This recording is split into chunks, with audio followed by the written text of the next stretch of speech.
Hey guys, Fly Girl VSG, Lindsay here, coming into you with my week 19 post-op VSG vertical sleeve gastrectomy update. I'm just going to jump right in. This is my third time making this video because I keep fucking it up, so I'm going to just jump right into the numbers.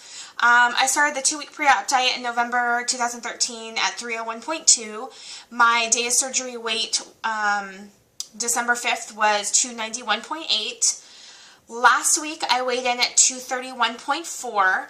And this week I weighed in at 228.6 for a total loss this week of 2.8 pounds and a total loss since the 2-week pre-op diet of 72.6 pounds. It's totally crazy. I am so thankful that I have such a great support system that they're like so excited for me, because honestly, like, I feel a little in shock about it. Like, I get excited about things like when I was in Vegas this last weekend and I could wear cute dresses and tank tops and I wasn't like freaked out about showing my arms or what. I mean, my arms are definitely the biggest part of me, but to me, in my mind, probably my thighs are actually the biggest part, but you know what I mean? Like, I care a lot less about my thighs being out than I do about my arms being out. That's when I'm really proud and notice my weight loss more than anything is like, oh, I can fit into this dress, and oh, I feel good in this dress, and oh, I can, oh, a huge not NSV, let me tell you. So, in the past, I've always had to wear Spanx under dresses because, not because I was really so worried about them smoothing them out, that's like a bonus, but because I chafe. Like, I have inner thigh chafing, and men, I'm sure you don't have this problem because you don't wear skirts, but skirts and dresses, I always had to wear Spanx that were, I would wear the ones that come up here and the ones that go all the way to your mid-thigh. Under dresses, which sometimes, especially in the summer, is super uncomfortable. It's hot, but I would chafe really bad, like no matter what. So, I was in Vegas and I wore Spanx one time for like a minute because like I thought I was going out dancing, and so I thought it would be a good idea. I didn't go out dancing, so I wore them for like a half an hour and then took them off, like at home, and then took them off. The whole other time I wore dresses and skirts, like I didn't wear any Spanx. If I wore anything, I wore, like, control top pants, like the kind that, VSG Tanya 2011 wears, or Tanya VSG. One of her earlier videos, she showed, like, a control top panty that she, used. I don't remember the name of it now, but I have some of those, and that's what I've been wearing, and they're amazing, and super comfortable, shockingly. It's a little big now, but I still wear it sometimes, like if I just have something that's so slightly too close to my belly. So that's a huge NSV because I wasn't chafing. Like, I didn't have chafing problems, like, at all. My thighs are still rubbing together, so I'm not sure why that is, but I'm not going to question it. Like, if that means I don't have to wear Spanx all summer, I'm stoked. Like, if that means I can wear a dress or a skirt without having to wear that, then, I mean, I'm super, super happy about that. So, no complaints. I have to be honest, I'm a little surprised I lost almost 3 pounds this week. I ate a bunch of junk food this week. I had, like, I rue the day, Lane, you know who you are out there, my good friend, who introduced me to Chicago-style popcorn, which I bought some today at Costco and ate some. I ate a bunch of it over the weekend, and I ate, like, M&Ms, and I ate some candy. Not a ton, but, like, I don't eat that stuff at home, you know? I was PMSing, too, so, it was a little out of control. Not too, I mean, being relative, meaning I don't really eat that kind of stuff at home, and I ate M&Ms on the plane, and I had the Chicago-style popcorn, and I had ginger snaps, like, just bullshit. Not exactly a nutritionally packed weekend. I did not drink a lot, though, so that was good. Like, I drank a lot one day, and that was, like, not too bad. So I was proud of myself about that. It was the best week trip to Vegas I've ever had. It was super fun. Like, my friends, they were so good to me. They took me everywhere. We went to 2 shows. We went to a mining. We went to Nelson. We went to Red Rock Canyon.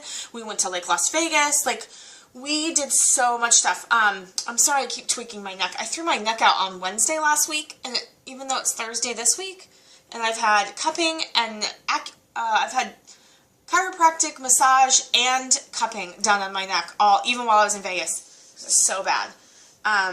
It's getting better, but it's still really sore. So, that's kind of my update just for the NSV and Vegas and all that stuff. And so, like, the thing I wanted to kind of talk to today, and I'm going to try to go through this quick because, you know, I always feel bad that I make 15-minute videos. but I do, and it happens, and everyone else does too, so I shouldn't feel bad. But I kind of stole this idea from Lauren Losing about the things I won't miss about being fat.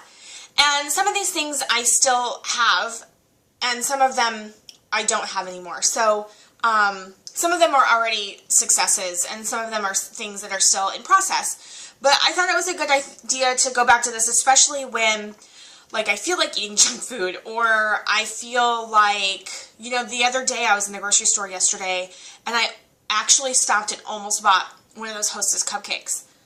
And, like, I was looking at it, and then I was like, and then I shocked, I was like, what are you doing? Like, so on moments like that, I can come back and be like, I don't want these things ever again. So Hostess cupcakes are not, like, honestly, like, of all the things to eat, like, I would rather have the Chicago popcorn or the M&Ms. Like, Hostess cupcakes are not in my list, or ice cream, of things that I can pretty much ever eat again.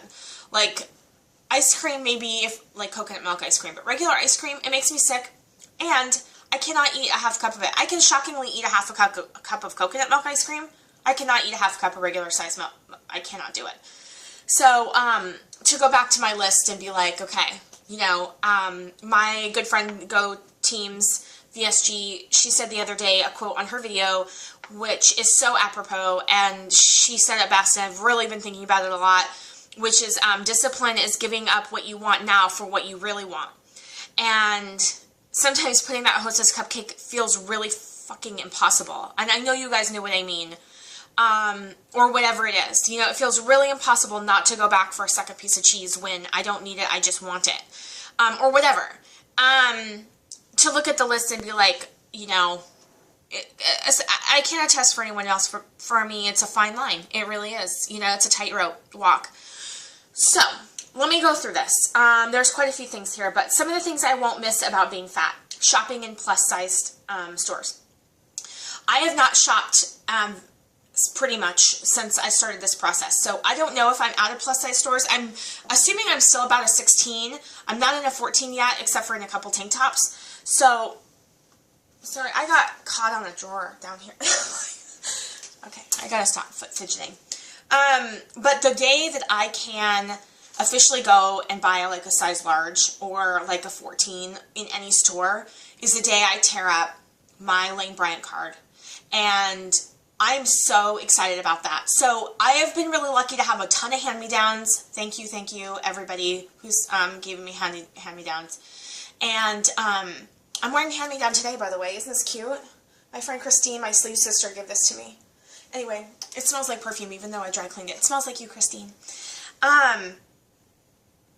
So I've only bought like a couple things like at Target, like a couple t-shirts that were, even then, is so little small. So I'm really excited about that.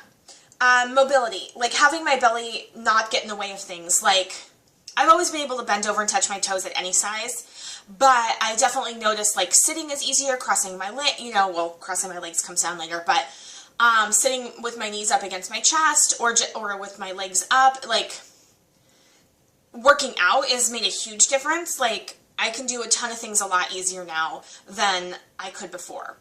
I think that's just going to continue. I mean, my stomach's still big. It's just not as, doesn't stick out past my boobs anymore. So it makes a huge difference. I have big boobs. Well, not anymore either. But, you know.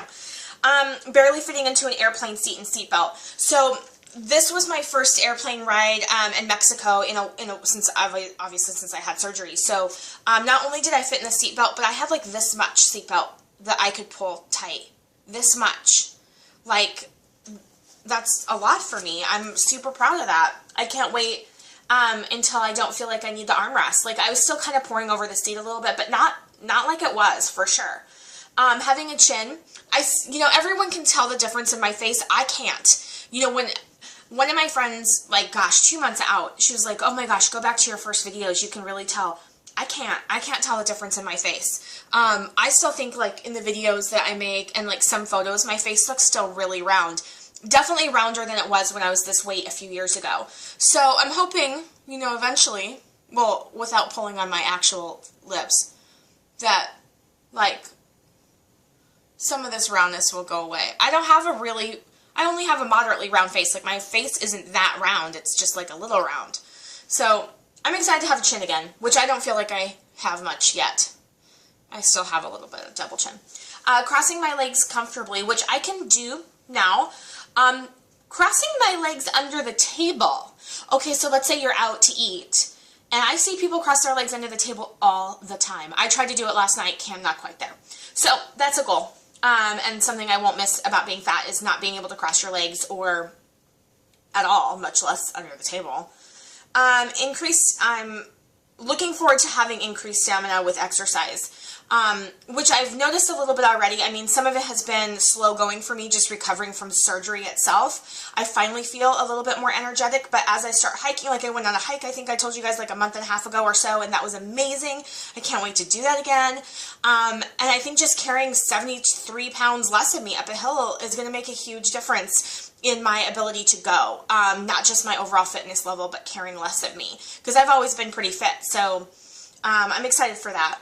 I'm excited not to pour over chairs or seats like at the movie theater or concert seats or plastic chairs or restaurant chairs. Like if you were to look at me, I'm not here yet, but if you were to look at me from a plastic chair or like a restaurant chair, and my ass won't be, you can't see my ass out of both sides of it. Like I'll just fit in the chair. I still think my ass pours out both sides of it, but I can fit in the movie seats and concert seats much, much better now. I think I told you guys the story about how I went to that concert at the Aladdin, and the last time I'd been there, I'd been about 300 pounds and I could not fit into the seats. It was very uncomfortable. And this time, when I went a couple months ago, it was fine. So I was really excited about that. Feeling better naked, obviously. Now, I've never been too ashamed of being naked. Like, if I'm with somebody and that's my partner and we're intimate, then I assume they want to be there and that they're into me, and I've never really had a problem being naked. But, I definitely am a little flabbier and a little loosey-goosey when it comes to skin, but I thought it'd bother me more than it does. It really, I mean, some things bother me on occasion, but I don't have time for that shit. Like, I feel awesome naked. I wish my boyfriend were not traveling so much so I could be naked more, but that's not happening right now, so it is what it is. So I don't really experience this a lot, but I put it down because somebody else mentioned it, and I have experienced this some, but I feel like sometimes when you're retail shopping and people ignore you, it never occurs to me that maybe it's because of my weight. Like, I never feel overly ignored, but definitely sometimes. So I'll be interested to see as a social experiment if that changes as I get smaller. Like, are people nicer to me? I have my sleeve sister Christine experienced that, and I'll be interested to pay attention to that more closely. Not wearing black clothing, meaning wearing more colored clothing, and I'm already starting to do that. Like, I'm almost wearing no black. I wore black in Vegas only on the plane to and from, so if I sweat, you couldn't tell. Otherwise, I didn't wear any black. I wore green and blue, and that's it. Like, I didn't wear any black. It was awesome. Wearing strappy sandals versus functional shoes. So I have plantar fasciitis, which is something that you get skinny or fat, but because I'm heavy and I have plantar fasciitis, I had developed heel spurs. I've had no pain for at least 6 to 7 months now. But I still wear very functional shoes. I wear Chacos, I wear Keens, I wear ortho heel, you know, flip-flops, things like that. So I'm excited that maybe this summer I can wear a dress with like a heeled strappy sandal instead of, you know, like boring Merrells, which I love, but you know what I mean. If you have to wear specialty shoes, you know what I mean.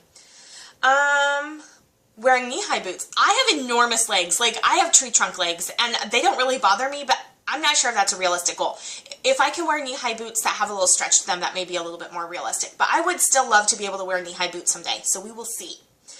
Wearing a dress or a skirt above the knee. I also feel like my knees are super, super fat.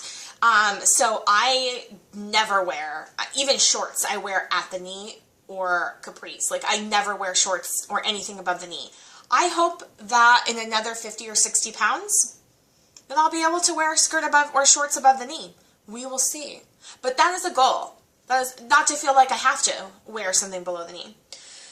I think feeling pretty and confident more days than not. I don't think that I feel as at 300 pounds, like, not pretty and confident most of the time, but like definitely half the time. My quote, pretty days are hit or miss then, and they're getting to be a little bit more constant. Like, you know, I put on blue eyeshadow today, and so I feel pretty. Like, It's the little things, right? But, you know, back 70 pounds ago, if I put on blue eyeshadow, I wouldn't necessarily feel pretty. Now, like most days, I feel pretty and confident and sexy and all that stuff. I don't know. So, those are the things I don't... Oh, see, I'm right at 15 minutes. Look at that, you guys. Look what you made me do. Anyway, I'm sorry. I'm coming to you from my kitchen. I'm having a get-together this weekend, and I've spent more money than I care to admit, but it's going to be super fun.